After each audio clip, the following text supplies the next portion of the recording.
How did you crack this low budget high box office pattern? Say script selection బాగుంటుంది. What the crap is script selection మామ? అదేదో పాతిక స్క్రిప్ట్లు ఇలా ఉంటే అది దట్స్ నాట్ హ్యాపెనింగ్ బ్రో. ఈ గోడల మీద తలబాదుకుని కథ ఏది చెయ్యాలి అని కష్టపడుతుంటే వస్తుంది కథలు. Right, people don't realise that you have to pay for a film somehow. అది డబ్బుతోనా, టైంతోనా, ఎఫర్ట్తోనా? ఒక మంచి సినిమా చేయాలంటే టైం, ఎఫర్ట్, డబ్బులో రెండు ఉండాలి. మీ దగ్గర టైం లేదనుకోండి, బాగా ఖర్చు అవుతుంది, బాగా ఎఫర్ట్ పెట్టాలి, బాగా కష్టపడాలి. మీరు కష్టపడలేదనుకోండి, టైం పట్టేస్తుంది, డబ్బులు ఎక్కువైపోతాయి. మంచి సినిమా చేయాలంటే ఈ మూడిట్లో ఖచ్చితంగా రెండు ఉండాలి. And what people don't realise is, నేను 1 crore సినిమా చేశాను, but the value is a 10 crore film.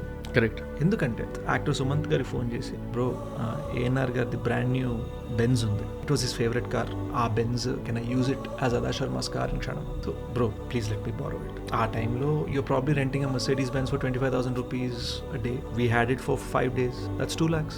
ఈ 2 lakh value ఎవరిదే?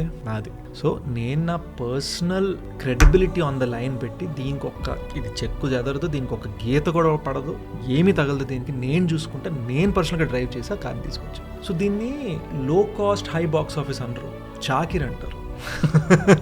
comes from too straight but very very true. Yeah, it comes from emotional investment.